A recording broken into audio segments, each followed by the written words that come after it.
जैसा कि आप सभी जानते हैं, सच की हमेशा जीत होती है। हमारी एक छोटी सी प्रयास आप तक बड़ी खबरें पहुंचा सकती है। तो स्वागत करते हैं एक बार फिर से आप सभी का STS न्यूज़ चैनल में। मगर उससे पहले अगर आप अभी तक वीडियो को लाइक नहीं किए तो लाइक कर ले और चैनल को भी सब्सक्राइब कर ले।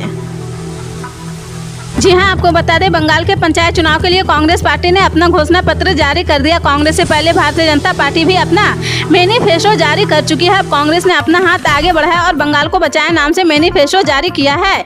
आगे बीजेपी पर निशाना साधते हुए लिखा है कि फिर गलती ना करे, फूल को ना चुने। बंगाल कांग्रेस के चीफ और बरहामपुर से सांसद अधीर रंजन चौधरी ने पार्टी का घोषणा पत्र जारी किया है। बता दें कि 8 जुलाई को बंगाल में पंचायत चुनाव होना है। 11 जुलाई को चुनाव के नतीजे आएंगे। भीम आर्मी चीफ चंद्रशेखर आजाद के काफिले पर सहारनपुर के देवबंद में बुधवार शाम को कार सवार बदमाशों ने हमला कर दिया। ताबड़तोड़ फायरिंग में एक गोली चंद्रशेखर की पीठ को छूती हुई निकल गई। फिलहाल वह खतरे से बाहर है और उन्हें जल्दी अस्पताल से डिस्चार्ज कर दिया जाएगा। वहीं पुलिस ने हमलावरों की कार बरामद कर 4 संदिग्धों को हिरासत में लिया है। केंद्र में बीजेपी के 9 साल पूरे होने के उपलक्ष्य में 30 मई से 30 जून अलग अलग तरह के आयोजन किए जा रहे हैं, जिसमें बीजेपी नेता लोगों के बीच जाकर मोदी सरकार की उपलब्धियां गिना रहे हैं। आज केंद्रीय कानून मंत्री अर्जुन राम मेघवाल और बीजेपी सांसद हंसराज हंस ने बीजेपी सरकार के 9 साल के काम गिनाए। वहीं UCC पर 13 जुलाई तक इंतजार करने की बात कही गई है। केंद्रीय कानून मंत्री अर्जुन राम मेघवाल ने कहा कि 9 साल में बेमिसाल काम हुए हैं। इस दौरान उन्होंने कहा कि हम ये नहीं कह रहे कि 2014 से पहले कोई योजनाएं नहीं थी, लेकिन बीजेपी सरकार आने के बाद 100 से ज्यादा योजनाएं आई है। टेक्नोलॉजी का इस्तेमाल हुआ है, DBT का इस्तेमाल हुआ है। फर्जी पेंशन को कम करते हुए उसे आधार से लिंक किया गया है। दिल्ली की अरविंद केजरीवाल सरकार के मंत्रिमंडल में फेरबदल को मंजूरी मिल गई। उपराज्यपाल ने मुख्यमंत्री केजरीवाल द्वारा भेजे गए फेरबदल की प्रस्ताव पर मुहर लगा दी है। इसके साथ ही RTC को वित्त और राजस्व विभाग की भी जिम्मेदारी मिल गई है। उपराज्यपाल के कार्यालय से जानकारी दी गई कि उन्होंने बुधवार को इस प्रस्ताव को मंजूरी दे दी है। हालांकि दिल्ली सरकार का कहना है कि उपराज्यपाल दफ्तर से कैबिनेट मंत्रियों के विभागों के फेरबदल की फाइल अभी तक उन्हें नहीं मिली है। 4 दिन से फाइल उपराज्यपाल के पास है। राजस्थान में बड़े पैमाने पर सरकारी नौकरियां आने वाली है। CM गहलोत ने इस संबंध में प्रस्ताव को मंजूरी दे दी है। राज्य में पशु परिचारक की कुल 5,934 पदों को भरा जाएगा। ये पद सीधी भर्ती प्रक्रिया के जरिए भेजी जाएगी। वहीं राज्य में कई जिलों में जल्द ही राजकीय उच्च माध्यमिक विद्यालयों में कृषि विभाग भी खोले जाएंगे। इस पर भी CM ने स्वीकृति दे दी है। मणिपुर और पंजाब में हाल ही में इंटरनेट शटडाउन से भारतीय अर्थव्यवस्था को $1.9 बिलियन के नुकसान की आशंका है। विदेशी निवेश में लगभग $118 मिलियन का नुकसान हुआ है। लगभग 21,268 नौकरियां चली गई है। बात गुरुवार को यह रिपोर्ट में कही गई है। सार्वजनिक व्यवस्था बनाए रखने के लिए एक उपकरण के रूप में भारत में इंटरनेट शटडाउन का नियमित उपयोग जारी है। इस साल अब तक 16% शटडाउन हुआ है। नेट लॉस कैलकुलेटर के अनुसार यह इस साल दुनिया में सबसे अधिक में से एक है। बिहार में किसान सिर्फ आम, अमरूद, लीची और हरी सब्जियां ही नहीं उगाते बल्कि चाय की खेती भी करते हैं। अररिया, किशनगंज, कटिहार और पूर्णिया जिले में किसान बड़े स्तर पर चाय की खेती करते हैं। खास बात यह है कि राज्य सरकार चाय की खेती करने वाले किसानों को प्रोत्साहित भी करती है। अभी मुख्यमंत्री नीतीश कुमार की सरकार ने चाय की खेती करने वाले किसानों को लेकर बड़ा ऐलान किया है। राज्य सरकार ने चाय की खेती को बढ़ावा देने के लिए बम्पर सब्सिडी देने का ऐलान किया है। इसके लिए राज्य सरकार ने इकाई लगाते भी तय कर दी है। गौतम अडानी अब मुकेश अंबानी को बड़ी टक्कर दे सकते हैं, क्योंकि अडानी ग्रुप ने मुकेश अंबानी के मात देने के लिए गैस सेक्टर में 2000 करोड़ रुपए का निवेश करने का फैसला लिया है। अडानी टोटल गैस लिमिटेड की रिपोर्ट के मुताबिक वाहनों के लिए CNG की रिटेल बिक्री और घरों एवं इंडस्ट्रीज के पाइप के जरिए गैस पहुँचाने के लिए इंफ्रास्ट्रक्चर के विस्तार पर अगले 10 सालों में 18 करोड़ से लेकर 20 करोड़ तक रुपये का निवेश किया जाएगा। मानसून की दस्तक के साथ ही धान की फार्मिंग शुरू हो गई है। सभी राज्यों में किसान अलग अलग किस्म के धान की खेती कर रहे हैं। कोई मंसूरी धान की खेती करे तो कोई अनामिका की, लेकिन बासमती की बात ही अलग है। अगर उत्तर प्रदेश, बिहार, हरियाणा, पंजाब, हिमाचल प्रदेश और उत्तराखंड के किसान बासमती की खेती करना चाहते तो आज हम उनको कुछ ऐसे खास किसानों के बारे में जानकारी देंगे जिससे बम्पर पैदावार मिलेगी। खास बात यह है कि इन किस्मों को कृषि वैज्ञानिकों ने अलग अलग राज्यों के मौसम को ध्यान में रखते हुए विकसित किया है। प्रधानमंत्री नरेंद्र मोदी 3 जुलाई को केंद्रीय मंत्री परिषद की बैठक की अध्यक्षता करेंगे। इसी के साथ ही एक बार फिर से मंत्री परिषद में संभावित फेरबदल की अटकलें तेज हो गई है। बीते दिनों प्रधानमंत्री ने अपने आवास पर भाजपा के शीर्ष नेताओं के साथ बैठक की थी। इस बैठक के बाद मंत्री परिषद की बैठक की खबरें सामने आई है, जिसके बाद मंत्री परिषद फेरबदल की संभावनाएं जताने जाने लगी है। तेलंगाना के मुख्यमंत्री के चंद्रशेखर राव ने उनकी पार्टी भारत राष्ट्र समिति पर भाजपा या कांग्रेस की सहायता करने के आरोपों पर पलटवार किया है। उन्होंने कहा कि बीआरएस किसी भी पार्टी की ए या बी टीम नहीं है। केसीआर महाराष्ट्र के दौरे पर थे, जहां उन्होंने राष्ट्रवादी कांग्रेस पार्टी के नेता भागीरथ मलके को अपनी पार्टी में शामिल कराया है। केंद्रीय सड़क परिवहन और राजमार्ग मंत्री नितिन गडकरी ने गुरुवार को कहा कि देश में 100% इथेनॉल से चलने वाले वाहन अगस्त में लॉन्च की जाएगी। उन्होंने कहा कि अगस्त में मैं इथेनॉल पर 100% चलने वाले वाहन लॉन्च करूंगा। बजाज, टीवीएस और हीरो ने 100% इथेनॉल पर चलने वाली मोटरसाइकिल बनाई है। नौसेना प्रमुख एडमिरल आर हरि कुमार ने बुधवार को कहा कि प्रीडेटर ड्रोन सशस्त्र सेनाओं की क्षमताओं को बढ़ाएगा।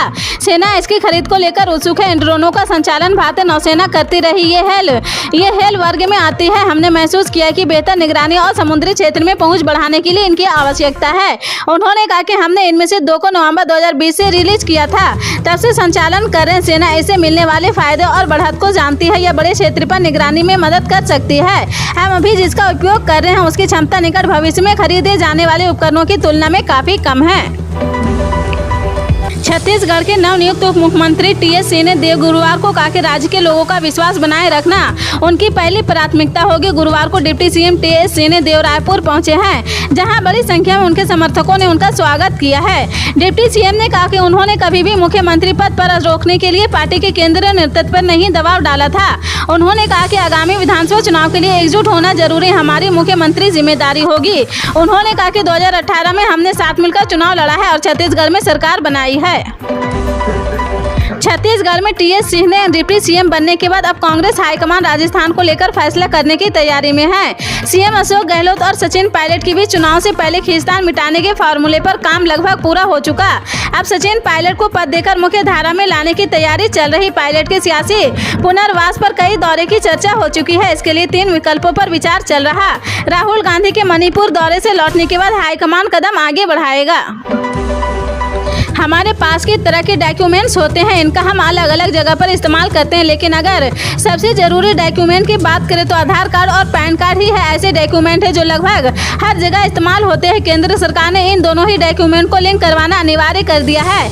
अगर ये दोनों डॉक्यूमेंट लिंक नहीं है तो आपके पास सिर्फ 1 दिन का समय बचा है। अगर आप दोनों को लिंक नहीं करते हैं तो आपका पैन कार्ड रद्द हो जाएगा। आपको बता दें कि आप 30 जून तक 2023 तक अभी 100 रुपये फाइनल देकर पैन आधार को लिंक करा सकते हैं, लेकिन कल के बाद आप चाहकर भी दोनों डॉक्यूमेंट को लिंक नहीं कर पाएंगे।